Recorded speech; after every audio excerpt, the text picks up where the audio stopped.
so deep into my Elliot Spencer era. It's not even funny. It's a very distinctive hairstyle.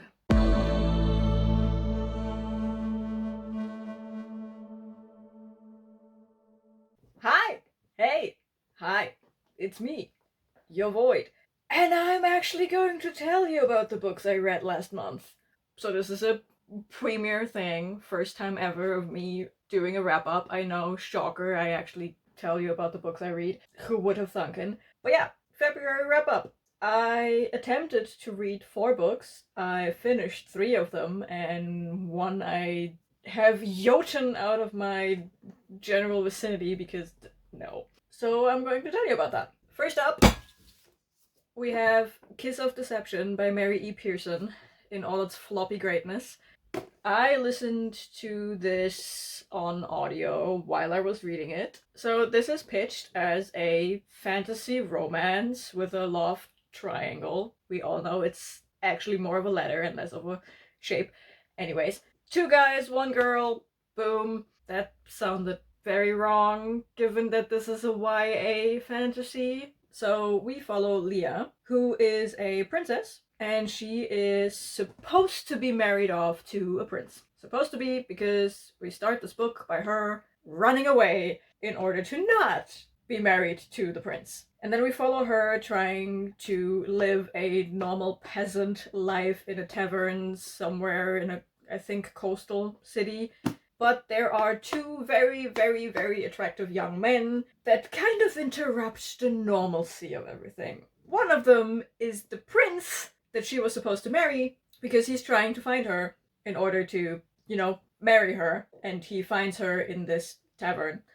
But he doesn't out himself as the prince right away, because he's like, I like this female being, and I want to figure out why she thought it best to not princess anymore before I tell her that I am the prince. The other very attractive male in the situation.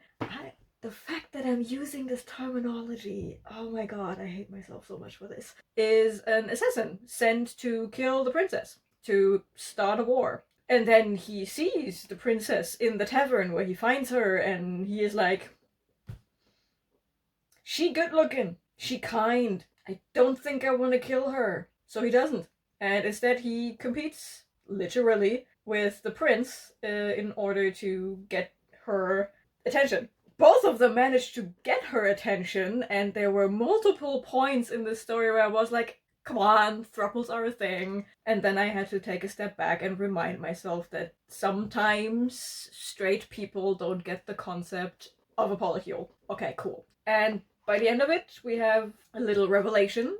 We figure out one of them is the prince. We figure out the other one is an assassin. Everyone figures out she's the princess. The fact that it was a secret at all baffles me. Like, everyone knew she's the princess, and everyone kind of knew that everyone else knew, so she stayed undercover for about 2 days. Nice. We also have a little, mystery going on with her magical powers. She is convinced she doesn't have them, but throughout the book, weird things are happening, so she may have some magical powers, actually.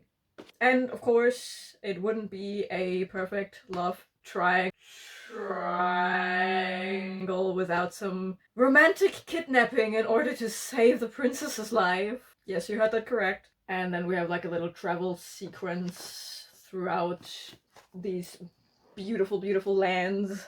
This book was a surprise in a way that is... I wouldn't say this book was a surprise in how good it was, how much I liked this or anything, but it was a nice change of pace in terms of this was not advertised by tropes. This is everything that it promised it would be. Nothing more, nothing less. We're not going whack on the tropes. We're not going any weird direction with, the most inventive plot ever. This says it is a fantasy romance between a princess and 2 guys, and she is torn between the 2, and that is exactly what you get. And I enjoyed that. For once, getting what a book promises to be is actually kinda nice. So I very much enjoyed this, and I'm looking forward to finishing the trilogy. I say as I only read book 1 and am notoriously bad at continuing, let alone finishing series. 4 out of 5 stars. Love it. Next one. Then we had my audio pick, which was Gods of Jade and Shadow by Silvia Moreno-Garcia. I hope I didn't switch around the name this time. This book was... I didn't not like it, but I also wasn't too excited to pick it up simply because I wanted this to be something else than it was. This book is about a girl who is like, it's basically the Cinderella story, right? She works for her family, for her grandfather, and she has to do all these chores and everything is horrible, but she doesn't have the ways to leave her weird, stupid life. Until one day she finds a box and accidentally frees a god of death. So far, so good. She then needs to help this god of death to find 3 parts of his body that are just missing. So this god whisks her away, and suddenly she has this cool life outside of her family estate in the middle of nowhere. She's traveling, she is suddenly treated very well because this god has, even though he was locked away for decades in a box, he still kept up his juice cleanse of respect woman juice. So he's treating her like a decent human being, even though he's not human, while they travel all throughout Mexico, and then later on they go to California and just figure out how to fix him, and they also kind of low-key fall in love doing that. And they are hunted down by his brother, who put him in a box in the first place because his brother wants to keep the throne of the underworld. Sounds very exciting, and that part of the story was very interesting. I did not, however, sign up for a historical travel guide throughout Mexico, which this book was to at least 50%. I loved the mythology part of it all. I liked the characters. But I do not need the last 100 years of history of a place if that history is not important to the plot, which it wasn't. I could have stomached that a little less critical if all this historical stuff had somewhat of a connection to the plot, to the characters, to the story. It would have worked for me. But it literally felt like I paused the story, picked up another book,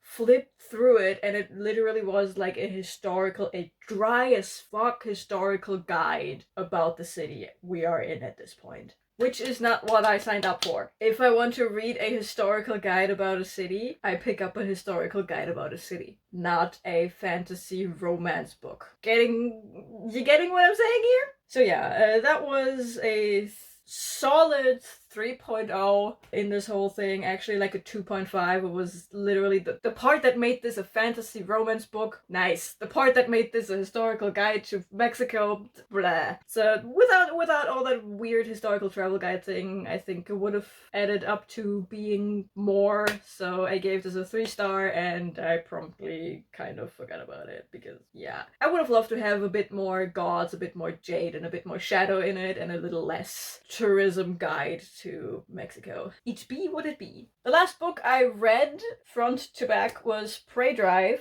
by Jen Stevens, which is a dark romance, and I liked it. It was basically Haunting Adeline, but better.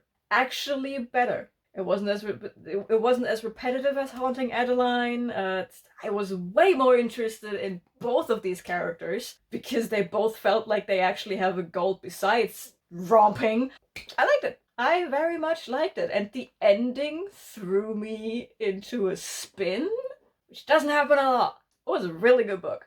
So, Prey Drive is a book about a woman who just escaped a very toxic relationship, and she lands the jackpot when she manages to move into a little cabin in the woods situation, which is technically way above her price class, especially because she just came out of this hellhole. But she lands this gig and she can just live there and get back on her feet. And the other part of the equation is a guy who's like a tech billionaire, and he's technically a Nepo baby, but he's somewhat rebelling against his father because his father is part of a weird, shady little organization that has killed his twin sister. So he is currently on a murderous rampage to bring all the people who did this to his twin sister to justice, and he is using that cabin in the woods as his little playground until one day this random ass woman moves in and he's like, fuck, what am I doing with the bodies now? So that's how they get in contact, and then he sees her and he's like, oh no, I need to have her, and then a bit of stalking ensues because of course it does. And from there on out he's kind of torn between the love for his dead sister and his revenge plot and this weird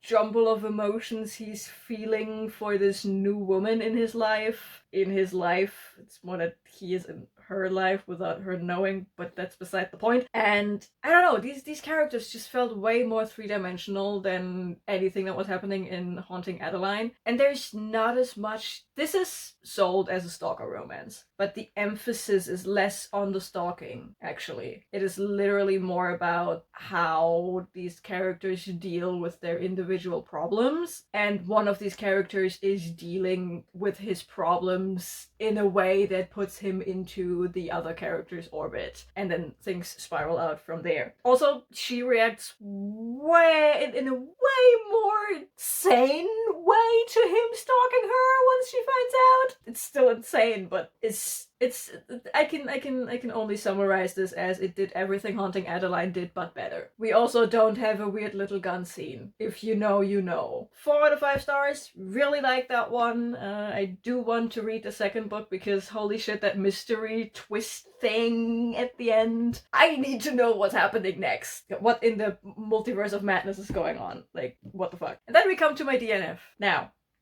I said I wanted to broaden the spectrum of genres that I read, and I was really open to do it. I really wanted to read a contemporary romance and like it. I really wanted to love a book that has a stupid little cartoon cover with a fancy flourish scribble title. I really wanted to. But when your main character, or one of your main characters, is a Karen?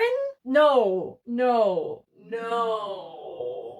I am talking about Opposites Attract by, what is it, Camilla, Isley, I don't know, I don't care. Because if you write a Karen main character, you don't deserve my attention. But yeah, I really tried. I convinced myself, okay, give it a try. This can't be this bad, can it? Yeah, I DNF'd at 2%, because there's a difference between enemies to lovers and just being a bitch. Like, oh my god, like everything this main character did in the first, I don't even know, like 20 pages or something? The first 2% of this book. All the female main character did was being an absolute bitch to everyone. I mean, she was unapologetically a bitch, and good for her. If that works for her, cool, nice, love that for you, but oh my god. Basic human decency is a thing, you know? It happens that when a guy is like holding the subway door open for you, that the train then just yeets away before he can get in. That happens. You grabbing the last donut at a coffee shop. That happens. I can get behind that. But when someone is moving in and they parked a giant ass truck and they parked it perfectly in the spot and you park a little crooked so he cannot get out and he is asking nicely for you to just move your car, like just straighten up your parking situation so he can get out of the fucking car. You get into the car, you move your car, and everyone is happy. But just because this guy noted, oh hey, you caught my train, you ate my donut, and then you snatched my office right in front of me. Like, what a weird coincidence. Like, he was literally just commenting on the fact that, hey, you seem to be 5 seconds faster than me in everything we do, which is kind of a weird coincidence, and it's kind of annoying, but okay, shit happens. Why are you such an asshole to him? There is no need for you to be such an asshole. And none of this was comedic. This thing is pitched as an enemies to lovers, which it is not. It is a stupid bitch Karen to, I guess, lovers. I didn't get to that part. And it is also pitched as a romantic comedy. The only comedic point I reached in these 2% I made it into the book were him bending over to pick something up and his pants ripping. Like full on SpongeBob episode. And then he's just standing there while a Karen, her emo, edgy, I don't want to be here daughter, and their punk rock new office neighbors stand there and watch. And they just laugh at him. And I mean, yeah, it can be funny if someone rips their pants like that, but also the whole scene of 3 strangers just laughing at a random guy made me so uncomfortable.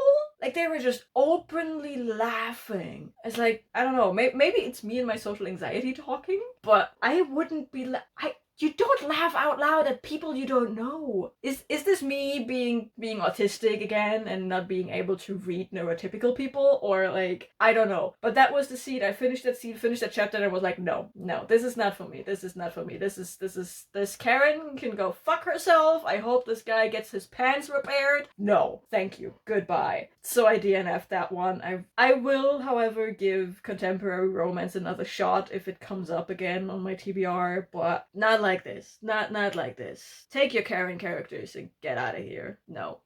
Yeet. And yeah, that's already it. I only read those 4 books in February because it took me forever to finish Prey Drive. Not because I didn't like Prey Drive, just because it's not really a reading slump that I hit. It's just, it happens to me a lot when I read ebooks. The fact that I can't see physical progress I'm making through a book, it just screws with my head, and then I just like read 1 chapter a day, and then it's just like, so it took me forever to finish Prey Drive, but that has nothing to do with the book. I still like the book. And yeah, here's to me remembering to do another wrap up next month, right? Okay, cool. Bye.